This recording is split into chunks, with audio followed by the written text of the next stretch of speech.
Comme pour d'autres foyers de tension, la situation en Libye est au cœur de la 79e session de l'Assemblée générale de l'ONU à New York.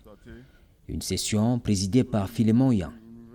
Lors du débat général, le sujet a été évoqué par plusieurs orateurs à la tribune des Nations Unies.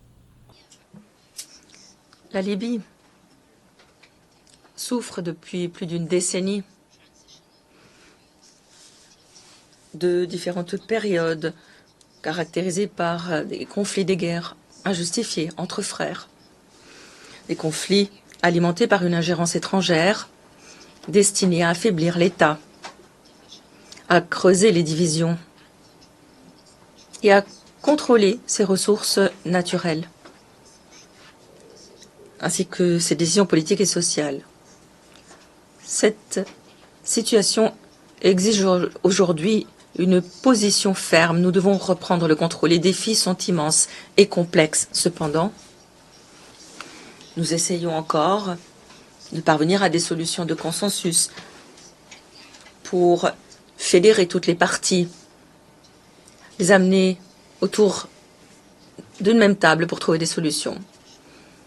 Cependant, ces divisions institutionnelles qui résultent de l'obstruction systématique de certains partis politiques et le conflit connexe entourant les privilèges et prérogatives ont entraîné une escalade de cette crise institutionnelle et politique. À l'une des récentes sessions du Conseil de sécurité, le débat s'est prolongé avec la prise de position assez différente de la Fédération de Russie. Le pays connaît toujours une dualité de pouvoir et voit se renforcer un antagonisme entre le dirigeant libyen. Le processus politique est dans l'impasse. Sur la scène politique intérieure, des dissensions diverses surgissent les unes après les autres. Tout cela crée un terreau fertile pour le surgissement de nouveaux problèmes aigus qui éloignent encore plus la perspective d'un règlement et d'une normalisation durable de la situation. La situation n'ira s'améliorant que dans un contexte marqué par un processus politique progressif et inclusif, processus qui inclurait entre autres les représentants de l'ancien pouvoir et qui aurait pour objectif le bien-être de tous les Libyens. Ce processus permettrait d'achever le travail consacré aux modalités d'organisation des élections parlementaires et présidentielles dans tout le pays et, in fine, permettrait de créer un gouvernement d'union nationale. La communauté internationale peut et doit aider les Libyens à cet égard. Mais elle ne doit pas le faire en imposant des délais artificiels et des recettes étrangères. Elle doit plutôt soutenir un dialogue véritable entre acteurs libyens. Nous constatons que la situation sur le terrain reste pour le moment relativement stable. Le régime de cessez-le-feu est respecté sans violation majeure. Dans certaines zones du pays, on voit éclater de temps en temps des escarmouches sporadiques entre différents groupes armés, mais cela ne change pas le tableau général. Il reste nécessaire de poursuivre le travail de réunification des forces armées, travail qui se fait sur un plan politique. Les derniers événements en Libye, ce sont ces mesures unilatérales prises par différentes parties. Des mesures qui ont provoqué l'instabilité observée entre-temps. Le pays, le 18 août, le Conseil présidentiel a promulgué 2 décrets remplaçant le gouverneur de la Banque centrale et nommant un conseil d'administration. La Chambre des représentants et le Haut Conseil d'État ont rejeté ces décisions, insistant sur les prérogatives des 2 chambres au titre de l'accord politique libyen. Le 26 août, le gouvernement nommé par la Chambre des représentants et le président de la Chambre des représentants, Saleh, ont annoncé séparément la suspension de la production et des exportations de pétrole. La crise de la Banque centrale a fait augmenter les tensions parmi les formations armées à Tripoli et ailleurs, mais ces tensions ont baissé après que les formations ont trouvé un accord par le biais d'intenses négociations sur les nouveaux mécanismes de sécurité, notamment le fait de donner le contrôle de lieux essentiels de la capitale au ministère de l'Intérieur. Le 2 octobre, le nouveau gouverneur et le nouveau gouverneur adjoint de la Banque centrale ont pris leurs fonctions après des consultations du Haut Conseil d'État et l'aval de la Chambre des représentants.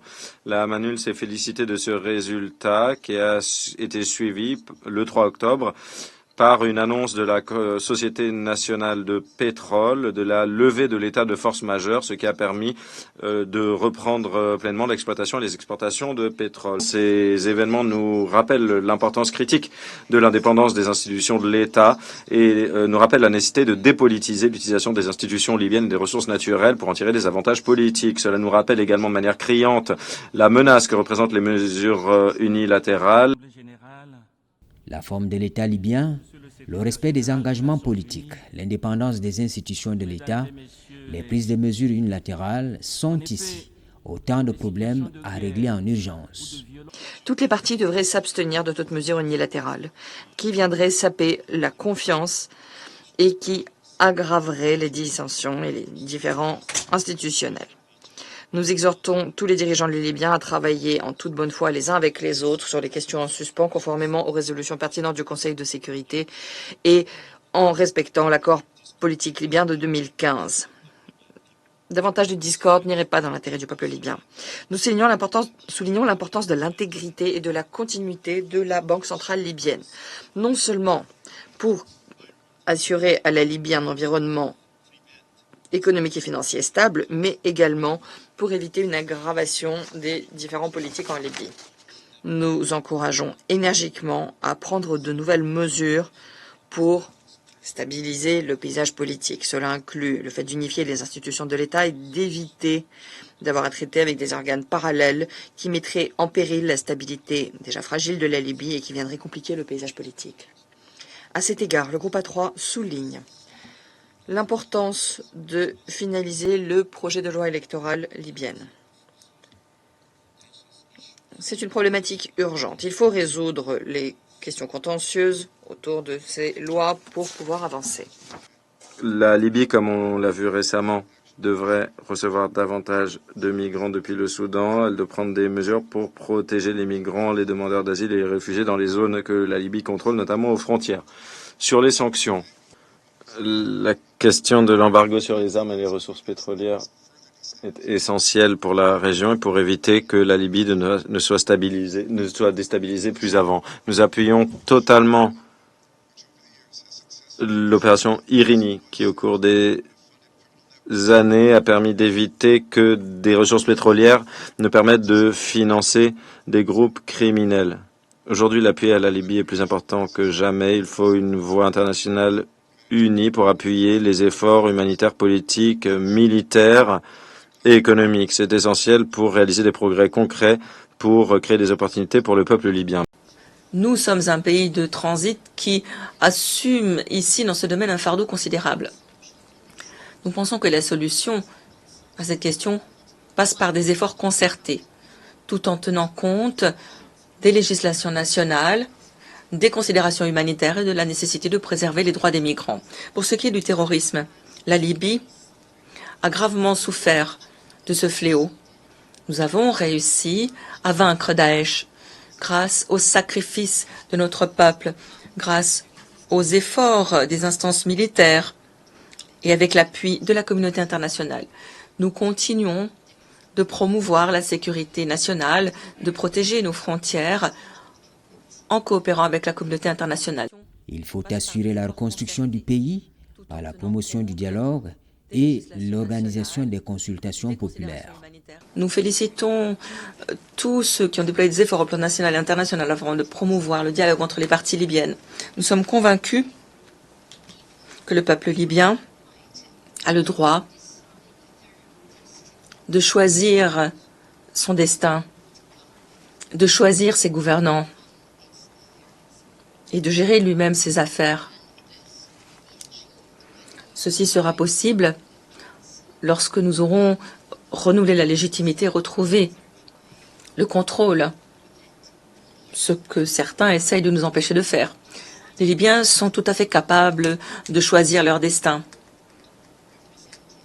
La population peut choisir ses représentants au travers d'élections équitables, d'un référendum, pour sortir de l'impasse politique. Le projet de réconciliation nationale, sous la présidence du Conseil de la présidence, avance lentement du fait des faits récemment survenus dans le pays. Certains partis politiques essayant de faire obstruction par tous les moyens. Nous insistons une fois encore sur la nécessité d'accélérer ce processus pour bâtir la confiance. Nous saluons ici les efforts déployés par l'Union africaine et nous demandons un dialogue intra-libyen pour garantir un pacte national, une conférence de réconciliation. Nous soulignons le fait que toutes les parties prenantes doivent pouvoir participer de manière constructive à ce processus pour parvenir à un règlement pacifique fondé sur une solution libyenne sans ingérence étrangère. Nous ne pouvons pas parvenir à une solution durable en l'absence d'un dialogue digne de ce nom et sérieux entre les Libyens sans ingérence étrangère pour préserver l'unité de notre pays, sa cohésion sociale et sa souveraineté. Il est plus que temps de resserrer les rangs, de jeter des ponts, d'être unis. Faisons de la solidarité la pierre angulaire de notre maison, de notre terre, de ceux qui sont épris de la vie. Nous ne saurions jouir de nos richesses si la discorde et les conflits persistent. Notre unité est le seul chemin vers la stabilité. C'est l'espoir qui mènera nos enfants vers un avenir meilleur. Je vous exhorte de soutenir notre unité nationale, de mettre un terme à l'ingérence qui sape nos efforts. L'histoire témoigne de la grandeur du peuple libyen, source d'inspiration pour des nations et des peuples depuis des décennies.